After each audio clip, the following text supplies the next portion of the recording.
Holy crap! What's wrong now? I was just thinking about the first time I ever died, and it was really sad. My dungeon master was a big old meanie, and she killed my wonderful, beautiful character. Well now, how exactly did you die? Well, I waded into a horde of orcs, just like the hero that I am. And they cut me down without mercy. You idiot! We're not playing Candyland. This is Dungeons and Dragons. Yeah, no kidding. We are literally warriors, and 90% of the game mechanics and our character sheets have to do with combat. Exactly. And you mean us to believe that it never occurred to you that your character might die from time to time? Yeah, are you brainless? No! I used to be a sage before I fell out of my tower and landed on my head. Did that sound like a yes to anyone else?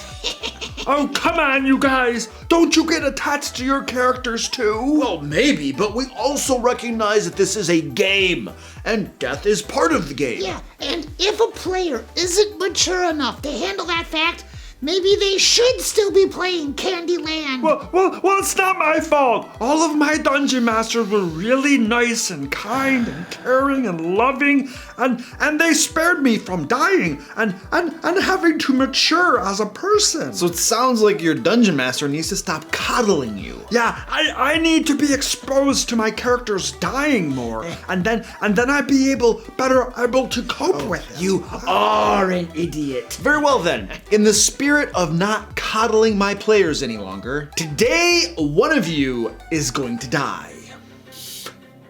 Pick me! In a previous skit, the viewers voted on who would be leaving the game to make room for Gary the Intern, and the voting results are in. Barbarian, the viewers have chosen your dear friend, the Druid. No! Nobody ever picks me! Hi guys, how's it going?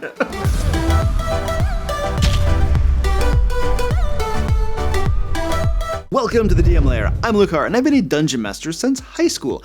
On this channel, I give practical Dungeon Master advice that you can use in your Dungeons & Dragons games. Today in the Lair, I'll be telling you the story of how I mercilessly, heartlessly, and cruelly killed my youngling players' dear, precious characters that they loved so very, very much. I'm really a horrible human being. Or maybe I'll be telling you a story of how they made a really dumb decision, failed to work as a team, and got themselves killed. And I, the Dungeon Master, was wise enough to know that an occasional character death, or TPK, is actually good for the game. And perhaps I also had an interest in helping my youngling players grow and mature as both players and people. Because, you know, crying or throwing a fit when a character in a game dies is, you know, not a sign of maturity. But hey, you decide, listen to the story, and then let me know down in the comments whether I was a cruel, heartless jerk or a wise, benevolent dungeon master. I think I know which way this is gonna go.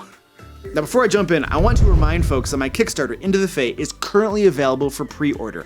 It is a 5th edition compatible adventure module designed to take a party from level 1 to level 5. So if you're looking to start a new campaign soon, or a new dungeon master looking for a user-friendly module, Into the Fae might be just the thing for you. It features lots of new Fae creatures, new magic items, interesting and dynamic NPCs, and I might add, the adventures are not all just hack and slash, go in and kill everything. I mean, the adventure module is themed around the Fae, and Fae creatures do love their tricks. There's a link below if you want to pre-order. Fulfillment does begin this summer, and we're also looking to be locking down the orders fairly soon so we can get final numbers over to our manufacturers. So if you want in on the action, pre-order soon. It's not actually a pressure to you to pre-order, just letting you know that eventually we will lock things down and you won't be able to. It's the way Kickstarters work. Anyway, now on to the story. All right, so my youngling players are level 7, and they're playing an Acquisitions Incorporated game, which is really, really cool. I did an entire video on @GameK'd Games, and I think it's an amazing way to run a game of D&D. Anyway, so Home Office gave them 3 contracts to choose from. Basically 3 different things they could choose to do. This is something I like to do with my games in general, is give my players some options about which quests they want to go on, so it doesn't feel like I'm just like stuffing it down their throat. And players generally tend to like that. So they had 3 options. First one was to track down a criminal named the Black Mage and bring him to justice. Or they could clear out the stronghold of a vampire, Count Vladimir, who is paying handsomely to have the Sawagin in his stronghold slaughtered and removed. And then the third thing is they could go retrieve a magic gemstone from a hermit named Baba Lysaga, who dwells in the ruins of a village in a swamp. Folks playing Curse of Strahd, that should sound familiar to you. Because I would never steal an individual adventure from a module and plunk it into a campaign. Like that's certainly not a great way to use adventures from modules, is it? Yeah, it totally is. So back to that whole idea of giving my players options. For my youngling group in particular, because they're running an Acquisitions Incorporated type of game, they usually have contracts that they can choose from. Essentially the way I run this, and I talked about this a little bit back in my sandbox versus railroad video that I did. My cat, Squeaky, knock it off. My cat's bothering me. This is Squeaky. He interrupted my video. Squeaky. Sorry for the interruption, folks. It's a cat. What the heck was I saying? Okay, I think I remember now. My youngling group. Right, options. They have 3 quests, 3 contracts they can do, and they get to choose which one they want to go on next. And then the way that I work this is they choose, and then I go prep that adventure for them for the next game session, and then we can go run it. And this allows me to basically take from various modules little adventures that I think would be really cool, offer it to them. I reskin them a little bit, I reflavor them, I work on the plot hooks and make them a little bit customized for them. But essentially, they get to choose different adventures to go on. I go off and prep them. I pull them from modules most of the time, just a wide variety of modules. And this is a beautiful way to use the adventures in modules. Like, you don't have to run the entire module for your group. You could just literally buy a bunch of modules and then just grab adventures out of them and then offer them as plot hooks to your players and see which one they want to go on. You are not locked into running the entire module, and your players get the choice of what they want to do. And since you have a pre-made adventure from the module, a lot of that work, that design, and all of that has been done for you. So that's basically how I run my youngling campaign. Okay, anyway, my players got the 3 options, and they choose to go after the Black Mage and bring him to justice. Actually, they had the option of either bringing him back alive or just killing him and bringing proof. If they brought him back alive, they'd get paid more. So they were gonna try to bring him back alive, if possible. Usually doesn't happen. But my players did not know that the Black Mage was actually a Skull Lord, which is a CR-15 creature. And it was going to completely test their abilities to the absolute maximum. However, I will say this. There was a crap ton of treasure available in that adventure. The way I basically run things around here is that when my players go on something that's very dangerous and they might all die, well, there's also going to be lots of loot available too, if they manage to succeed. For instance, my Ancient Dragon game that I run recently ran into a dragon in a swamp, and they fought this dragon, and they nearly died. In fact, one of them did die, but they didn't, and the dragon took off. Extremely difficult battle. It was way into the deadly range for sure if you punched the math and stuff. However, if they had managed to beat that dragon, and if they had managed to find out where his lair is, because they don't know where his lair is, and then if they had managed to find his loot, holy crap, I had put a lot of fun stuff in that treasure hoard, I'll tell you what. We'll see if someday they ever get around to tracking that dragon down, because he did run off and stuff, and they never did get the loot. They got the hard battle, and one of them died, but zero loot to show for it so far. Anyway, I'm getting sidetracked and telling you a different story, but I'm supposed to be telling you this story, so yeah, I'll try to do better here. Okay, so my youngling players do some research, and they find out where they can find the Black Mage. Of course, they start trekking, a little bit of overland journey there to get to the Black Mage's headquarters. It's some side of the cliff, there's a river flowing out, and they just have to walk in. It's not that bad. It should be pretty easy, right? Except that I'm wearing this shirt while I'm telling this story, so We all know and of course there was the title about TPK and killing the youngling players, so we all pretty much know how this story is gonna end. But hey, let's listen to all the details. And maybe I lied to you. Maybe nobody dies. Anyway, the first chamber is easy. There's like some simple bars, there's a hidden lever that opens them, they search around for a secret door, they find the lever, they pull it, the bars come up. It's like, okay, cool, a little exploration scene, that's awesome, we love those. And there was a pool of water in that chamber as well that they could have gone in and poked around and found some treasure at the bottom of that pool. And they didn't. They just went and opened the bars up and went on. But there was the opportunity to find some cool stuff in there if they had decided to poke around. And that's an example of an exploration type scene that I would put into an adventure. It appeals to players who like to poke around, who like to look and find things. And then when they poke around and they explore and they find that special loot, for instance, at the pool, they are rewarded for having done so. There are lots of players that love exploration scenes like that. My buddy Joe from my Curse of Strahd group is an example of a player just like that. If it weren't for exploration, he probably would be dead bored in my games, except for he's always causing trouble too with the NPCs and making deals with Strahd, and there's always the question about if he's going to be loyal to the party or side with Strahd, and we're going to find out one of these days. But that's, again, tangent, sorry. Alright, so they get into the next chamber, and this next chamber has a statue, a lever, and a door. Okay, the lever is for the bars in the first chamber, no big deal, you just pull it, opens them, it's not a big deal, right? It's if you want to leave the place and the bars are down, so we got that, right? However, the statue is a stone golem, which is a real fun little thing for them to run into, that animates and attacks if intruders try to pass through the door. We can well imagine what happened in that room. There was probably a fighting of a stone golem that went down. Oh, there was also a secret door in the room that led directly to the chamber of the Black Mage and would have allowed them to bypass many of the dungeon's hazards if the characters had searched and found it. And of course they didn't. And they had to suffer some more before they got to the Black Mage, but the possibility existed for them to bypass right through if they had only looked. I don't even think they looked. And that's an example of a situation where dungeon masters, I feel, need to resist the urge to give your players that information. Like, I feel like some dungeon masters would feel like because it's there, they need to somehow give hints and stuff so the players will find it. No! If they don't find it, they don't find it.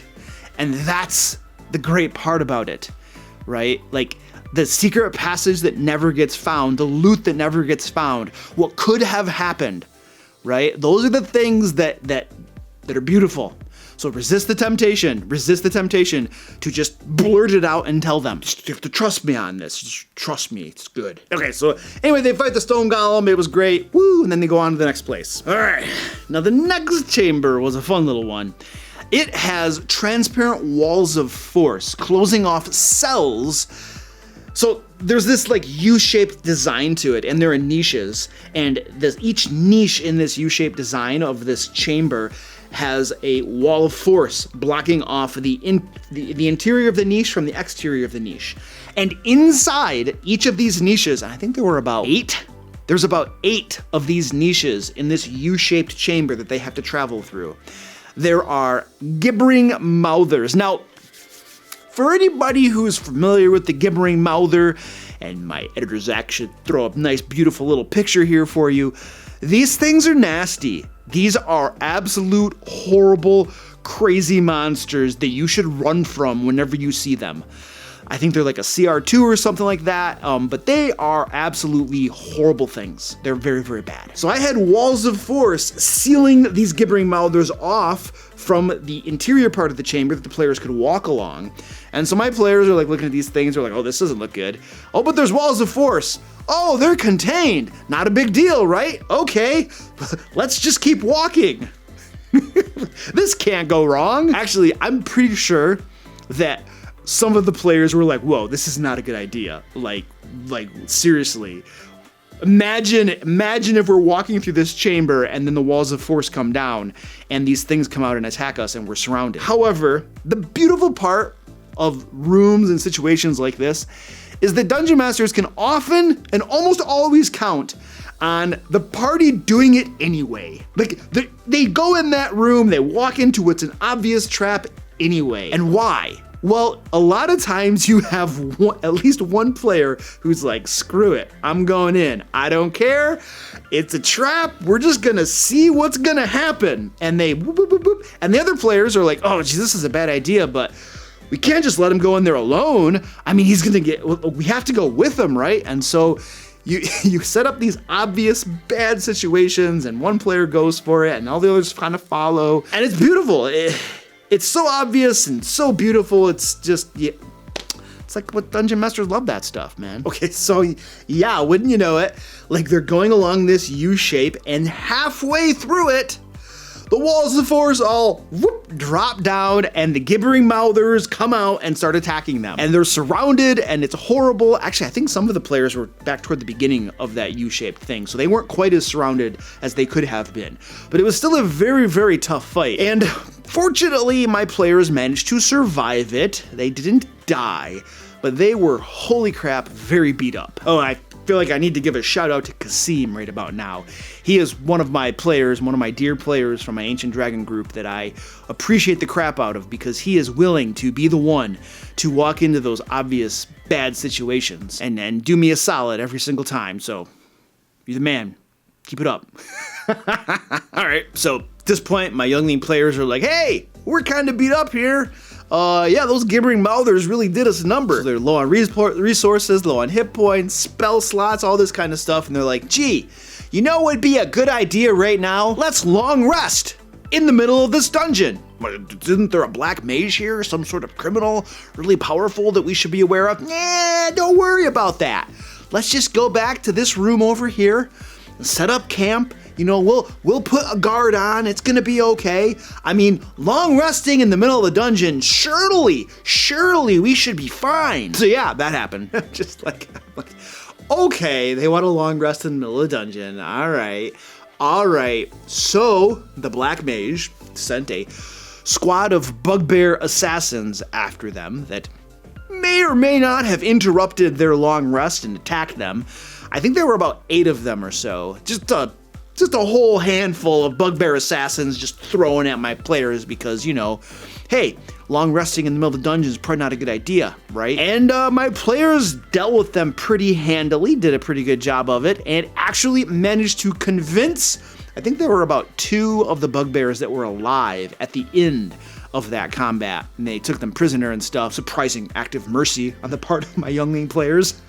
They like to kill stuff. They took them prisoner and then managed to convince these bugbears to work on their side against the black mage. Now, I don't always, so like, you're gonna be like, oh, Luke, you're being nice to them. Why would the bugbears agree to work for them? Okay, look, I knew that this black mage was a CR 15, and my players are like, I think they were like maybe CR 8 at the time. They weren't that high a level. I knew that I was gonna throw a black mage at them, this Skull Lord, and it was gonna be a nasty, nasty battle.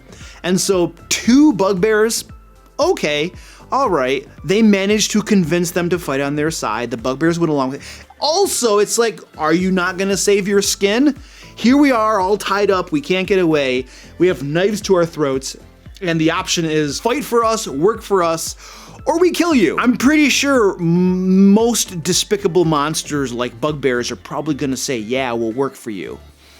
This kind of makes sense too. Anyway, my players got a couple bugbears helping them out now, so they're happy and things are looking okay for them at this point. And the other thing here too is that giving players these cool little victories, these things that, like, this is a good achievement. Not only did you defeat the bugbear assassins, but you convinced 2 of them to help you. Doing these sorts of things makes the game more exciting. It makes your players feel cool and clever. It's an example of not saying no all of the time. And I'm not saying always say yes. Like, you know, your players, they walk into like a lich and like, oh yeah, you should work for us. And that probably won't work unless they have a really good reason for it. Like, you might be able to do that. But it's a lot of times players can stretch, we know that. So you can't always say yes. But, you know, sometimes saying yes is good and will work out in the end. So, anyway, that could be a whole nother video right there. All right, so They get to the Black Mage with their bugbear allies, and then two of the players, 𝐂𝐄 and Naomi, try to convince the Black Mage to not fight them. They had some convoluted plan to convince the Black Mage to take 𝐂𝐄's character as his queen. I have no idea how that was going to help them fulfill their contract of taking the Black Mage back for justice, but that was their plan, and I don't question my players' crazy plans. I just roleplay the villains. That's just what I do around here. It's the extent of the scope of my job duties. And they did not succeed in their efforts to convince the Black Mage to take one of the players' characters as his queen. It totally failed, and the Black Mage ended up attacking them, or two of the other players who were like, this isn't gonna work, why are we wasting our time, ended up attacking the Black Mage. I don't know how it went down, but battle became a thing at some point. And I got the Black Mage laying down 𝐂𝐿, 𝐂𝐿, and a whole slew of nasty spells. And this is going on, and the players are getting their butts handed to them. It is not going well. It is nasty. Two of the other players, Carlos and Caden, are fighting back, and they're doing their best to defeat the Black Mage. But 𝐂𝐄 and Naomi persisted in their attempts to make the Black Mage stand down, even as the group was taking heavy damage. I think they were keeping on with this whole queen idea. I don't know where they were gonna go with that. But they were like, it's like a dog, you know, just hanging on for dear life. You know, even when it's not gonna work, you just don't let go. Okay, so several rounds are going by. The two of them are still not fighting. They're still trying to carry on this little deception or whatever. The other two players are fighting, but they're getting their butts. Everybody's getting hurt really badly. And the Black Mage is clearly gaining the upper hand. Oh, and the bugbear allies, yeah, they got 𝐂𝐿 in the very first round, I think, and dead. So, yeah, that didn't help them a whole lot. And so the other two players, Carlos and Caden, decide, you know what? We've been trying to fight. Our two allies are not helping us. We're getting out of here. We're going to flee. And so they fled. They left the first two. So, by the way, the first two finally were starting to realize that not gonna work, and they were starting to fight back. But it was too late at that point. You had several rounds of combat that went by where two of the characters were pretty much not doing anything to contribute to the combat. Two of the other characters were doing their very best to fight back, but just didn't have enough firepower between the two of them. The Black Mage was laying down all of these spells, so these two who were fighting, they're like, you know what, we're out of here, dude.